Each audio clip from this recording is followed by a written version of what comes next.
Good morning. My name is Kate Fronta, and on behalf of First Unitarian Church of Wilmington, Delaware, I welcome you to our online worship service. This month, our focus in worship services and Soul Matters groups is living with intention. Certainly the beginning of a new calendar year is as good a time as any for us to consider the ways we live our lives toward what purposes. As Unitarian Universalists, we gather as a community, as one of our UU principles states, to encourage spiritual growth in our congregations. May this truly be a month for us to provide such inspiration and encouragement. Let us welcome this inspiration as we welcome each other to this worship space. For more First UU happenings, please check our website at firstuuwilm.org. And now join me as we embark on our spiritual journey together.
Good morning. I'm the Reverend Larry Piers, minister at First Unitarian Church of Wilmington, and I want to add my welcome to the welcome that Kate has just provided.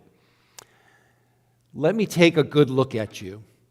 Even though we're meeting virtually, I still want to feel some kind of connection with you.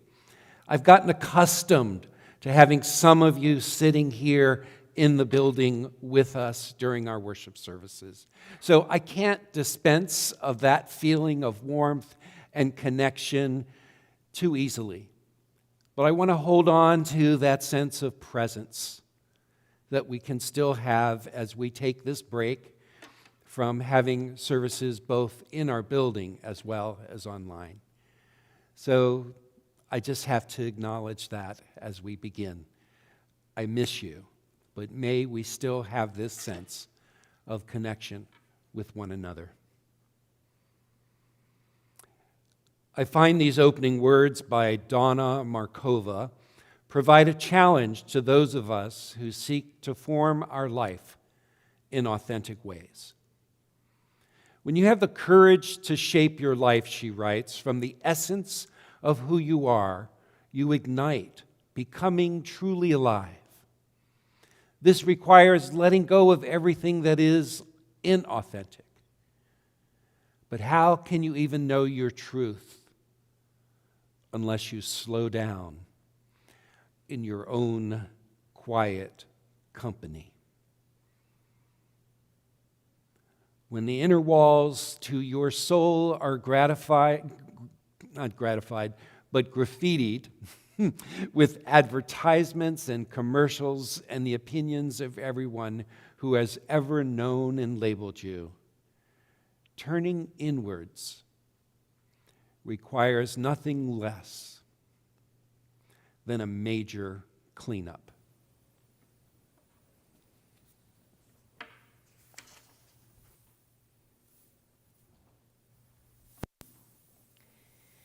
If you have a chalice at home, I invite you to join me by lighting it. This ritual in itself, the simple lighting of our chalice together, is a practice to set the intention of our time together. It is a practice to set the space for our shared time. Though we are separated by distance, this practice palpably unites us because of the legions of UUs across the decades who have performed the same ritual, who partake of the same practice. May this chalice flame unite our intention to deepen together during our worship today.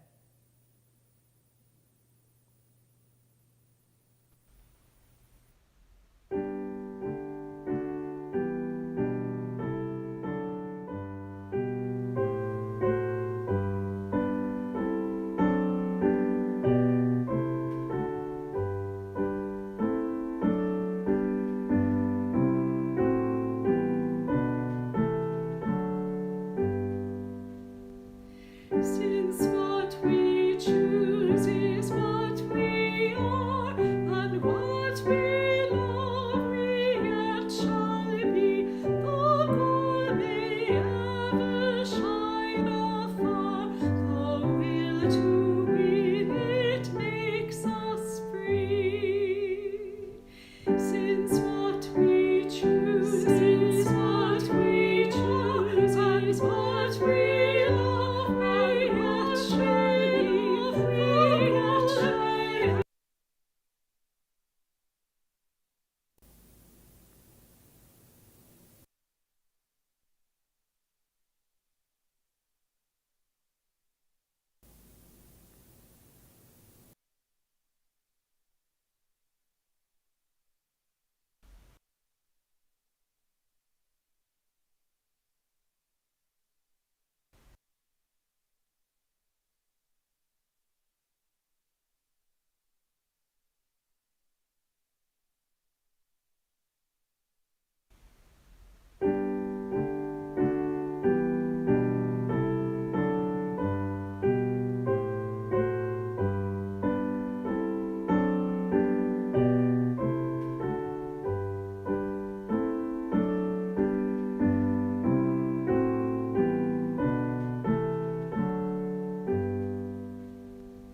Since what we choose is what we are, and what we love we yet shall be, the goal may ever shine afar, the will to win it makes us free.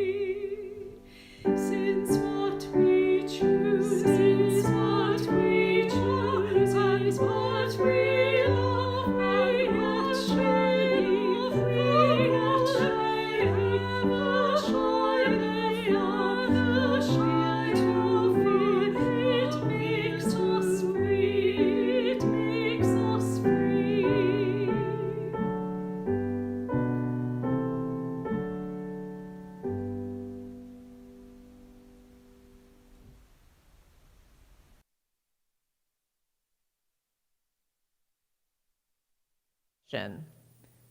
First Unitarian Church of Wilmington is a beloved community that nourishes minds and spirits, fights injustice, and transforms the world through loving action.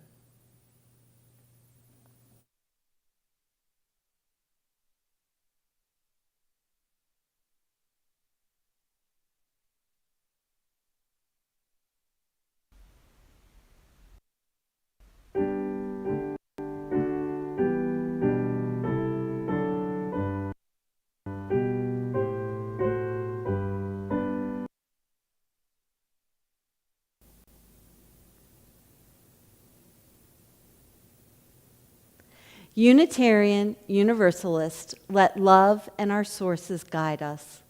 We use the wisdom of many sources to help us answer the big questions about what we believe. For example, have you ever wondered how to start your day with intention? Our sources call on us to experience mystery and wonder, and to celebrate the sacred circle of life and live in harmony with the rhythms of nature.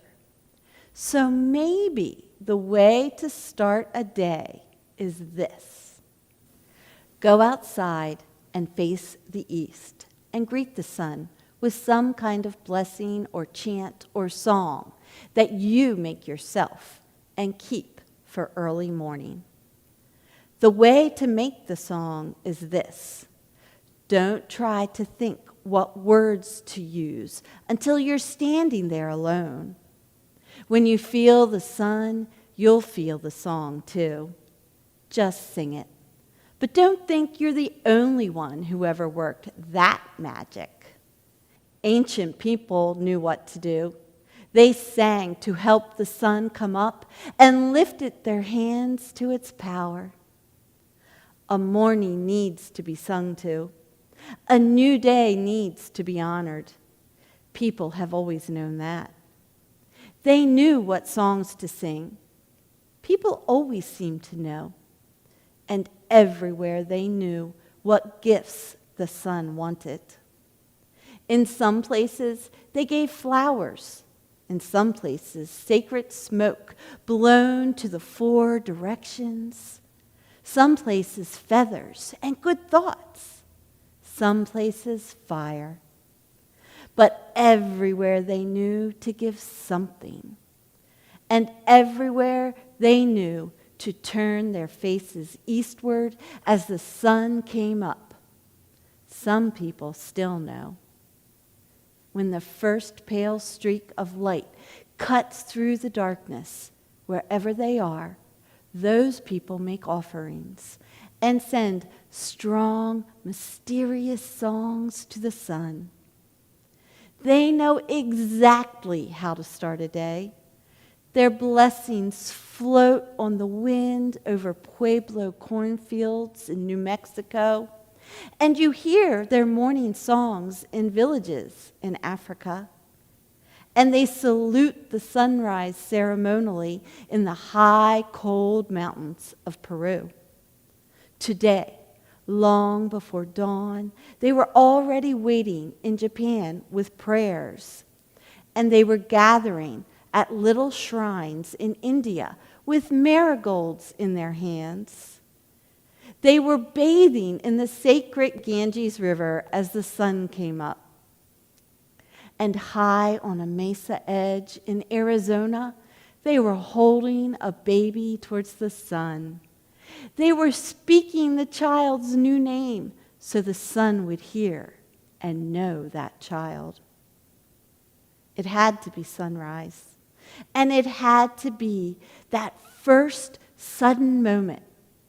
That's when all the power of life is in the sky. Some people say there is a new sun every day, that it begins its life at dawn and lives for one day only. They say you have to welcome it. You have to make a good day for it. You have to make a good world for it to live its one-day life in. And the way to start, they say, is just by looking east at dawn. When you look east tomorrow, your song will be an offering. And you'll be one more person in one more place at one more time in the world, saying hello to the sun, letting it know you are there.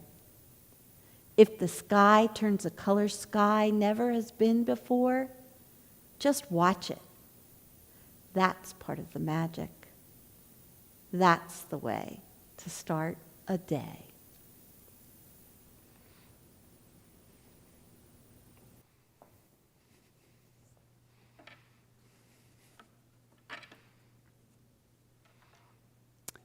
I appreciate so much that story. It's one of my favorites. And at this time of year, we are thinking of ways to start a year in addition to starting a day. And it matters how we start a year. The reading that I've chosen today is from Alice Walker's book entitled Living by the Word. She writes, "Some periods of our growth are so confusing that we don't even reckon that growth is happening. We may feel hostile or angry or weepy and hysterical, or we feel depressed. It would never occur to us unless we stumbled on a book or a person who explained to us that we were actually in the process of change, of actually becoming larger spiritually than we were before. Whenever we grow, we tend to feel it as a young seed must feel the weight and inertia of the earth as it seeks to break out of its shell on its way to becoming a plant. Often the feeling is anything but pleasant. But what is most unpleasant is the not knowing what is happening. Those long periods when something inside ourselves seems to be waiting, holding its breath, unsure about what the next step should be, eventually become the periods we wait for it is in those periods that we realize that we are being prepared for the next phase of our life, and that in all probability, a new level of the personality is about to be revealed. So let's gather now in a period of meditation with one another. Find yourself in a comfortable position. Allow yourself to be held by the chair or whatever it is that you're sitting in right now. Allow yourself to feel where your body touches that chair, and allow yourself to feel the comfort of having your feet flat upon the earth, and feel the strength and the power of the earth as you touch the earth with your feet. Allow yourself to experience a time of calmness and stillness within, so that you may begin to listen within.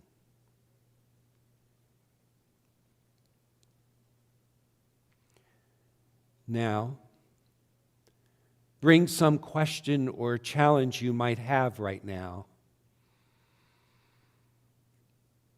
Notice how you feel about it and the pull that might be there to resolve it. Yet without trying to figure out an answer or a solution, see this question or challenge as a seed you are entrusting to the soil of your mind down into its depths. Just allow it to lie there peacefully, quietly.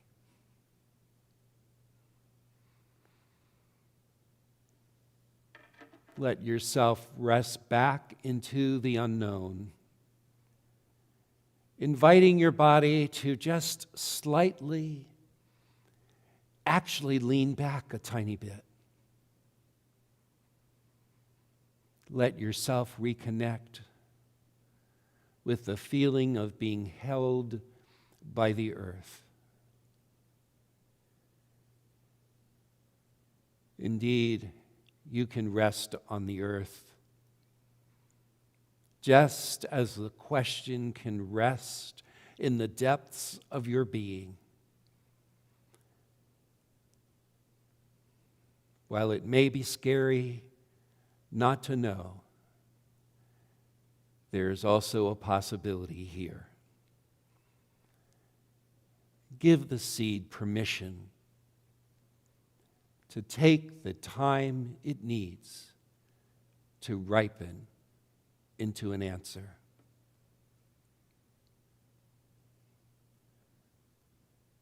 Trust your own consciousness to show you the way when the time is right. Let's continue this meditation during this time of shared silence. Let's be embraced by this period of silence.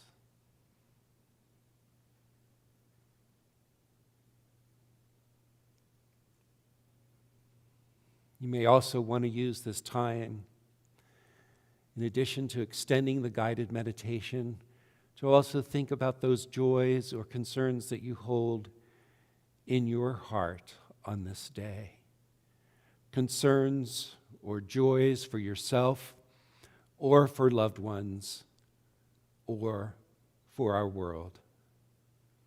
Following this shared silence, there will be a time for you to say aloud at home or to write in the chat, if you choose to do so, those joys or concerns. Let's be in silence together.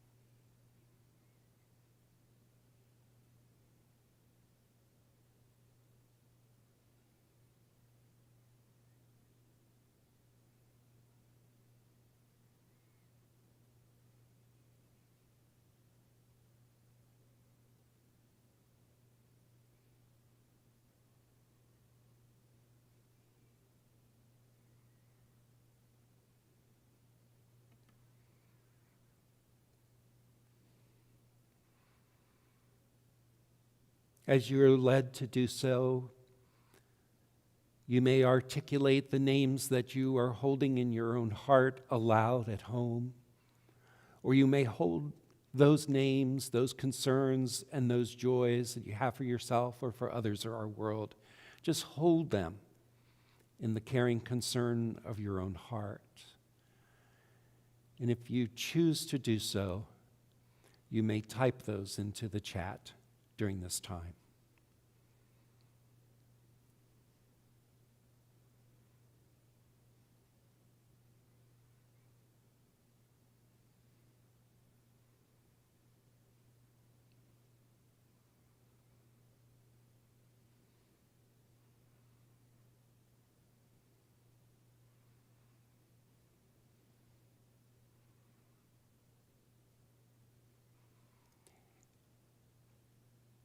May all of those names that were spoken aloud or held in your heart, those unspoken, may all those names or those concerns that were written in the chat be recognized, and may we hope that all of those people find peace and healing on this day.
Our theme this month, as Kate has already mentioned, is living with intention. Now, before I say another word, I just want you to know that I am going to approach this topic with the awareness that given the times that we are in, we can be gentle with ourselves. Living with intention could sound like we're going to pump ourselves up for the new year, when right now, given what we are going through, we may just want to get by, find some rest, and just hold on.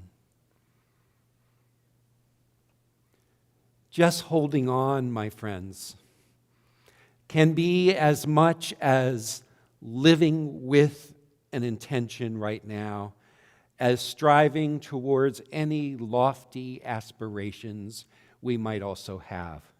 Does that make sense? So I want to approach this topic of living with intention with a gentle understanding of the moment that we are in. Many are finding that it is enough to just get by now, that it takes enough from us just to manage the relentless pandemic. Maybe an attention that we could have is just to get by and have on the side any other intention that may occur to us. My friend and colleague, Reverend Vanessa Southern, offers this perspective that I know I needed to hear, and maybe you do too. In her reflection entitled, "Even This Is Enough," she writes, "The world won't stop spinning on her axis if you don't rise to all occasions today. Love won't cease to flow in your direction. Your heart won't stop beating. All hope won't be lost. You are part of the plan for this world's salvation. Of that I have no doubt. The world needs its oceans of people striving to be good, to carry us to the shores of hope and wash fear from the beachheads and cleanse all the wounds that can be healed. But oceans are big, and I'm sure that there are parts that don't feel up to the task of the whole some days. Rest, if you must," she writes. "Then, like the swimmer lying on her back who floats, or the hawk carried on cushions of air, rest in the pews made to hold weary lives in space, carved out for the doing of nothing much but being. Perhaps then you will feel in your bones, in your weary heart, the aching, healing sense. This is enough. Even this, that we are enough. You are enough. Enough."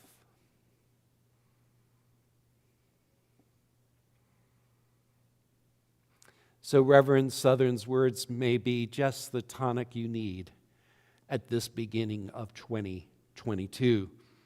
Her words prompted me to take a deeper breath, to acknowledge the exhaustion many of us are carrying right now, an exhaustion caused not just by our activities, but by our constant need to be vigilant, to be on guard, to be careful for ourselves and for others. I like her line, "Rest, if you must, then like the swimmer lying on her back who floats." That may have been just enough of a hypnotic suggestion for some of us to induce some inner rest, or even right now, so badly needed. And since we're meeting virtually this morning, I know some of you are still in your pajamas. So just go there with that rest. If you must rest, be held by that metaphorical ocean. Feel also held by this community, this faith community this morning. Holding intention. Holding an intention. The phrase in my sermon title may sound like it requires so much efforting. And frankly, when I set this theme before I knew that once again we are going to have to be ever vigilant because of the Omicron virus and the coronavirus, and then once again we were going to meet for this worship this morning only virtually, I gradually allowed myself to actually recognize this moment that we are in. I was able to recalibrate, and I hope you're able to recalibrate as well.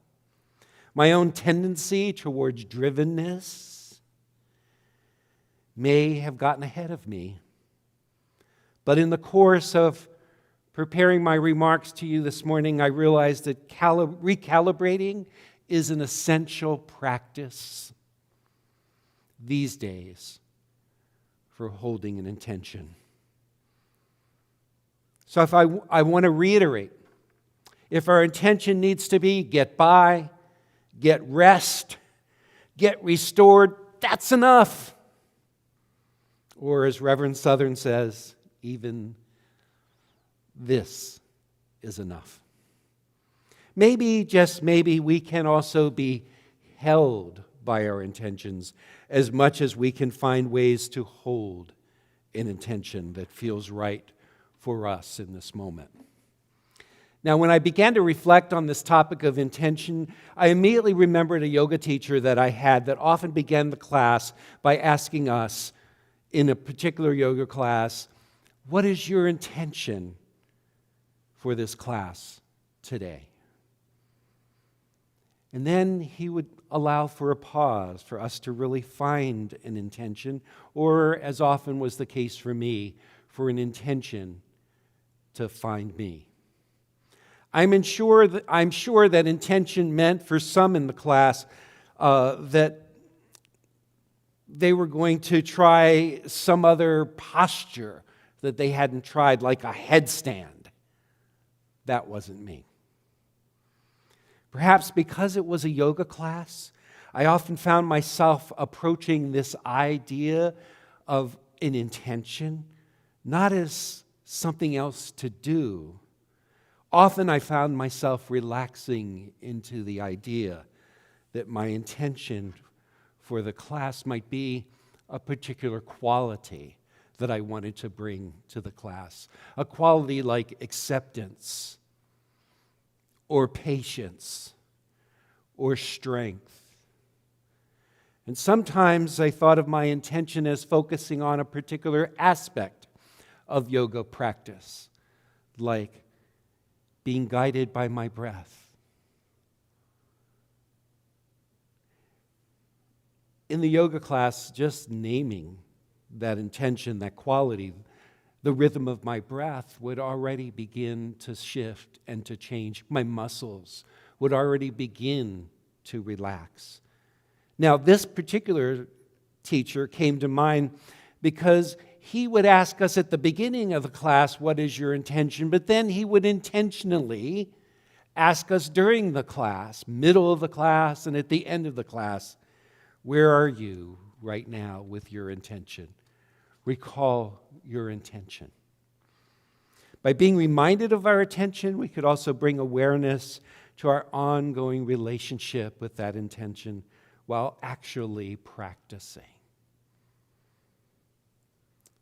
This reminder would often, for me at least, prompt a realignment of my practice towards my intention.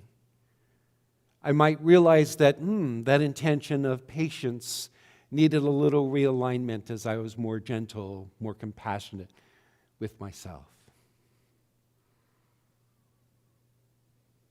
Also, at the end of the class, this teacher would ask us to take our intention with us off the mat, as he would say, into our encounters that day. So the point I'm trying to make is living with an intention is a lot different than simply having an intention. As in the yoga class, to live with the intention allows us to periodically, forthrightly check in with our intention in our everyday life. Now, I went into so much detail about this example of holding an intention in a yoga class because I actually believe that this approach to holding an intention could perhaps have lessons for all of us, even now. For me, this is what the difference is between a resolution and living with an intention. What makes us skeptical, I think, about a resolution is that we tend to think of it as an aim, as in ready, set, aim. Almost a kind of directive that we give ourselves towards an accomplishment. I'm going to do more of this. I'm going to do less of this. This is the year I'm finally going to do this. Or this is the year I'm going to weigh less, earn more, accomplish more. You know what the pattern is with resolutions. These, sure, can be worthwhile and helpful, and yet they can usually propel us forward for a while. However, living with an intention, to me, it actually sounds more organic, more flexible. It requires ongoing adaptation and learning in the course of actually living with that intention. Living with an intention may orient us towards life in some new ways.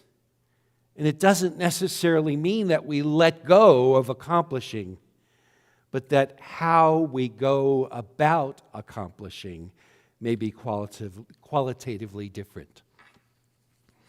This week I was talking to a clergy colleague, and she began to tell me all the ways that she was going to take care of herself, starting now, and not push herself, not be so available to others that she would leave herself behind, not try to always do so much. She went into kind of a rapid-fire way of telling me this until I finally had to interrupt her and say, could you try saying what you just said, but in a slower, luxurious way, as if you were actually experiencing some of that which you're aiming to do? She got it. She saw herself in that distinction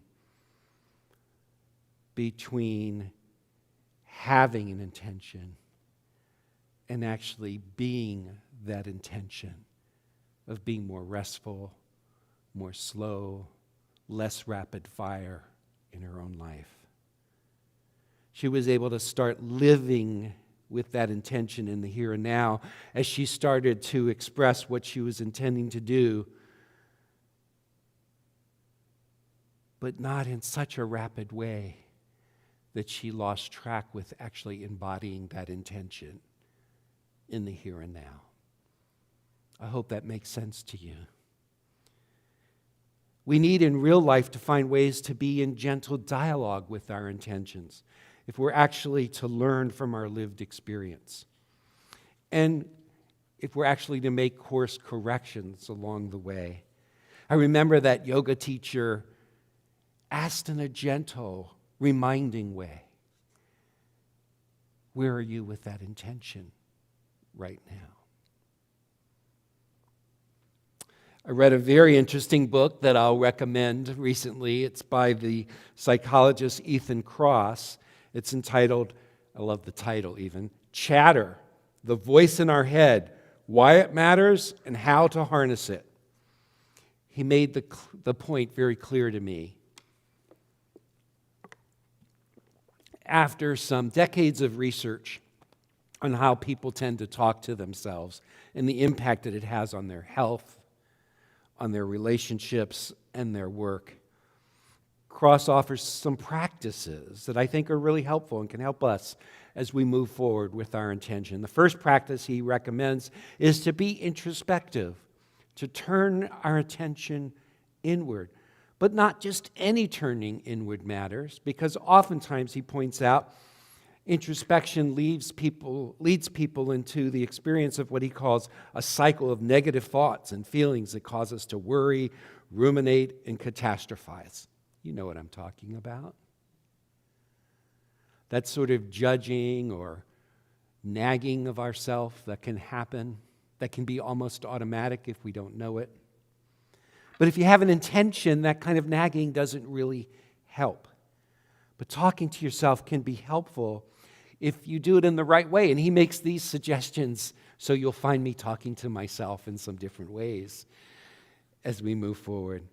He recommends that we talk to ourselves by using our name and as if we're advising someone else. So it might be something like Kathy or Kate or Larry. Where are you right now with that intention that you have? What are you discovering as you attempt to live out that intention? What keeps you aligned in the direction of that intention? How do you tend to get distanced from that intention? And what do you do to get yourself realigned in the direction of your intention? Notice living with an intention means that we use this as an opportunity for self-compassion and not self-criticism. That we allow ourselves to learn from our experiences of living with an intention rather than merely judging them. So think right now of an intention that you might have for this new year. I'm sure many of us have already thought of this. Think about an intention that you might hold for yourself or that might hold you as we start this new year. And you might think about it as a quality rather than an accomplishment. Doesn't put accomplishments aside, but you might kind of say, what's the quality I want to have as I move through and towards particular aims that I have for myself? Take a moment, and maybe the intention will find you. What is that quality that you intend for your life right now?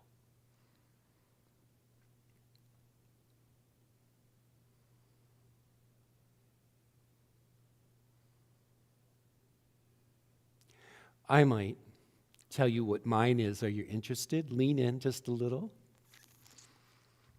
Mine is balancing. I would have said balance, but I realized, of course I had a little time to think about this, that balance sounds like an achievement. But balancing is an organic kind of process, so I can always balance in the moment. I can't get to this goal line of balance ever, but if I have as my intention balancing, I can course correct along the way.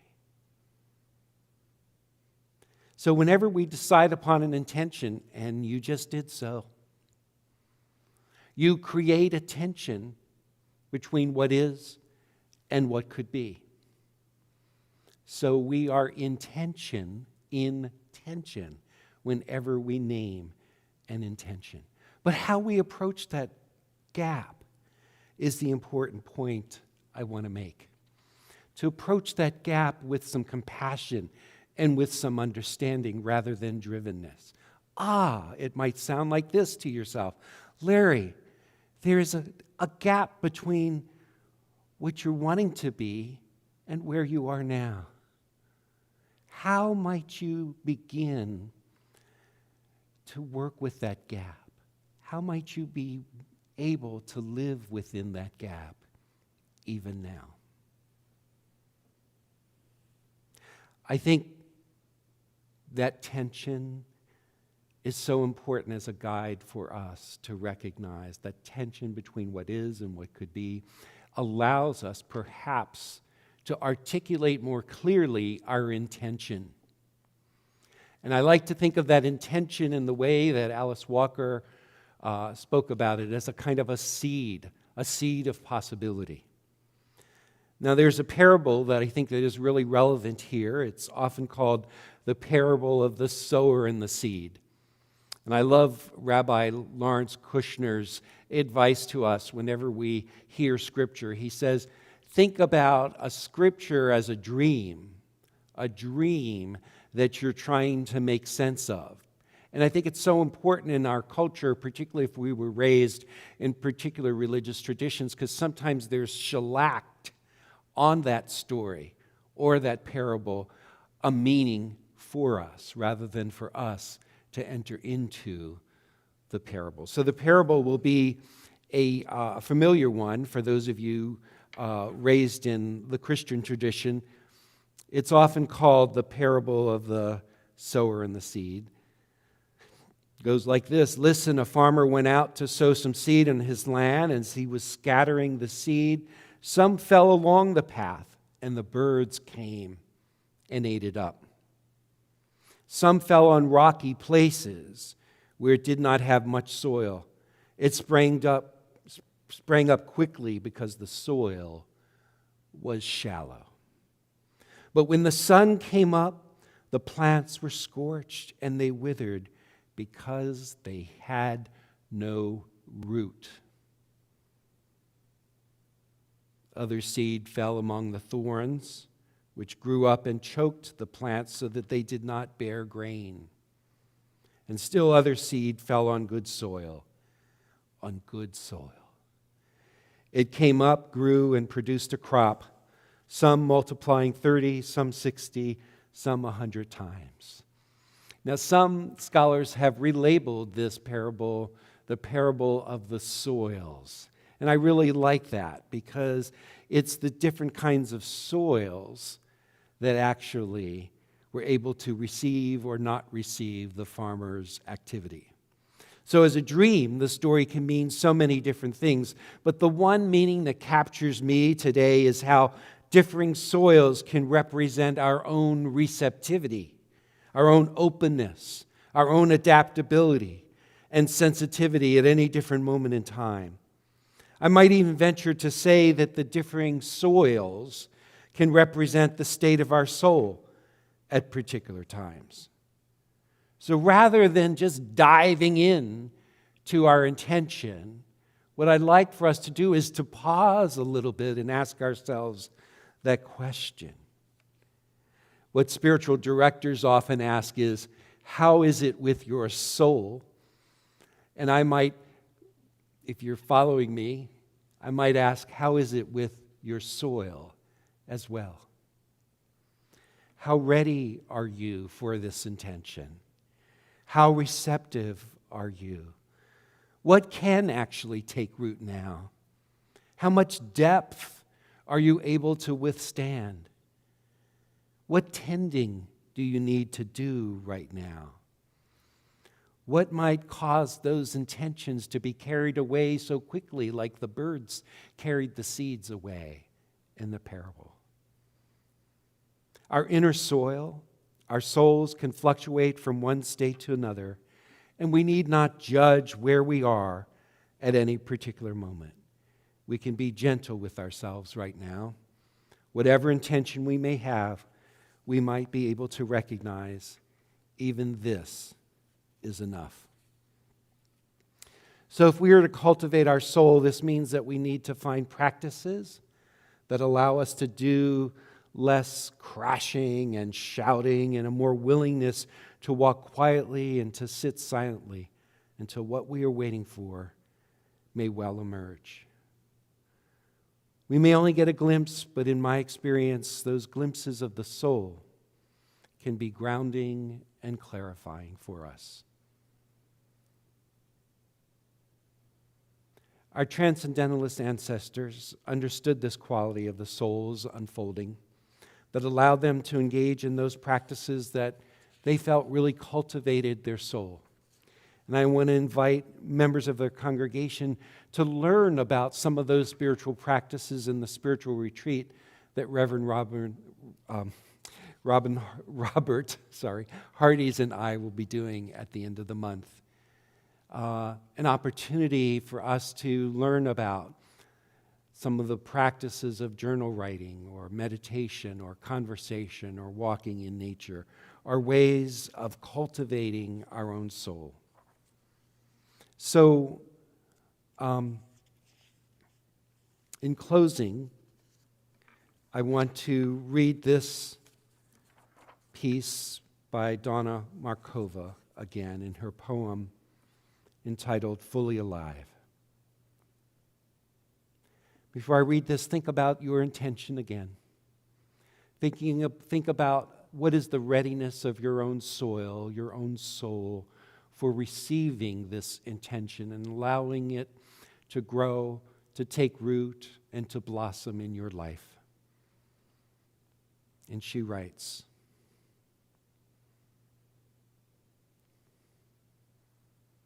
I will not die an unlived life. I will not live in fear of falling or catching fire.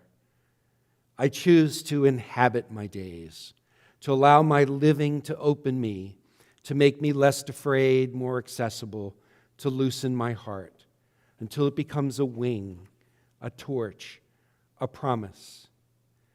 I choose to risk my significance, to live so that which came to me as seed goes to the next as blossom, and that which came to me as blossom goes on as fruit.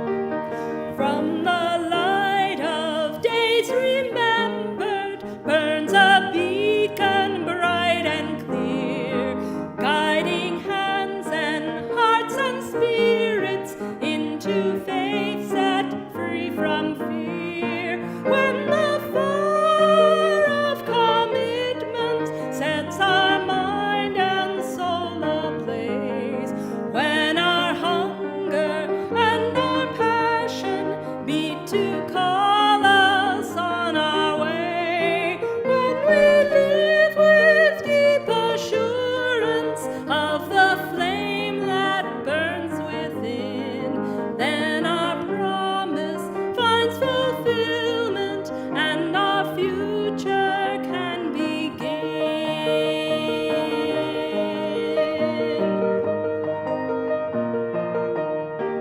From the stories of our living rings a song both brave and free, calling pilgrims still to witness to the life of liberty. When the fire of commitment sets our mind and soul ablaze, when our hunger and our passion meet to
Larry, I really liked Donna Markova's line, I choose to inhabit my days. I choose to inhabit my days. I'm going to roll with that as one of my intentions for this year. Each month, First U has a designated special offering for a local organization. This month, we are supporting the Coalition to Dismantle New Jim Crow. Richard Speck is going to tell us about this organization's very important work.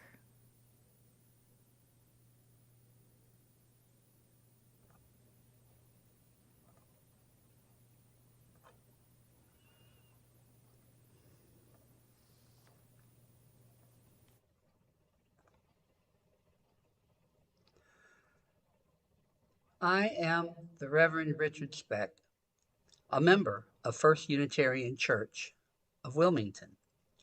I also am board chair of the Delaware Coalition to Dismantle the New Jim Crow. The Delaware Coalition to Dismantle the New Jim Crow was born out of a call for action from the participants of First Unitarian, Mother Africa Union, and several other churches and interested parties' discussion of Michelle Alexander's book, The New Jim Crow, Mass Incarceration in the Age of Colorblindness, back in 2012. We called for action to address the issues cited in the book, which include the issues of discrimination and unequal treatment or institutionalized racism, the New Jim Crow, that is prevalent in today's society for Black and brown people in our community. Our mission continues to create a society where all members of the community have a fair and equal opportunity for success. We have created forums and initiatives to define, clarify, educate, and advocate for solutions to racial discrimination and institutional policies and systems that place minorities and members of impoverished communities at a disadvantage in education, employment, arrest, and judicial system in a way that builds hope, opportunity, and success in the quality of life for all citizens. The Delaware Coalition to Dismantle the New Jim Crow, our initials are DCDNJC, continues to advocate for reducing systemic racism in Delaware. While the COVID pandemic has eliminated our monthly meetings in person, we are still active in a number of ways. We have lobbied to reform the state laws governing incarceration, expungement of prior offenses, more openness of police discrimination for improper conduct, and bail reform. We are active promoting the Delaware Poor People's Campaign and environmental justice issues. We have partnered with Delaware Opera and the New Light Theater to promote their efforts to use the arts to combat racism in our state. We use our limited finances to give grants to other agencies that are also working to make this state more equitable for Black and brown people. We hope that you will want to join us in supporting all that we do to eliminate systemic racism. For more information, go to endnewjimcrowde.org or contact me, Reverend Richard Speck, rgspeck@comcast.net. Thank you for your support.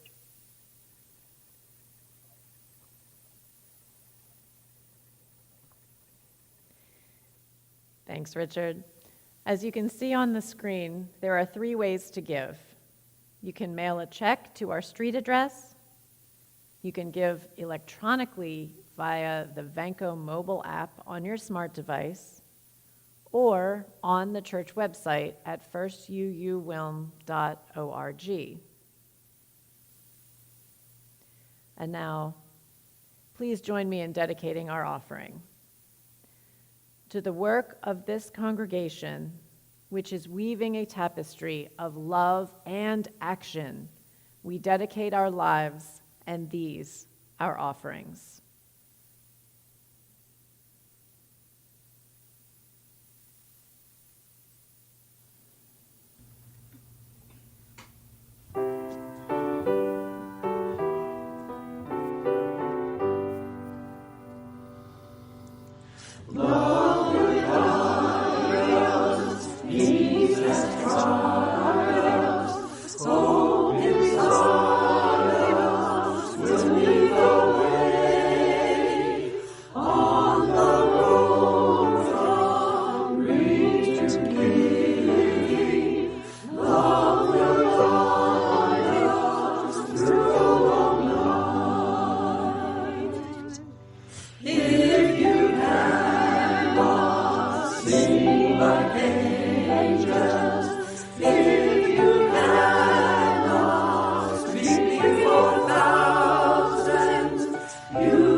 The original source of this poem that I'll be reading, Look to This Day, for our closing words this morning, is generally attributed to Kalidasa, an Indian Sanskrit playwright and poet who was active during the 4th and 5th centuries CE.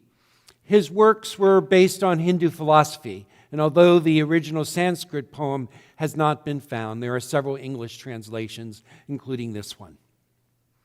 Listen to the exhortation of the dawn. Look to this day, for it is life, the very life of life in its brief course. Lie all the verities and realities of your existence. The bliss of growth, the glory of action, the splendor of achievement are but experiences of time, for yesterday is but a dream, and tomorrow only a vision, and today well lived, makes yesterday a dream of happiness, and every tomorrow a vision of hope. Look well, therefore, to this day. Such is the salutation to the ever-new dawn.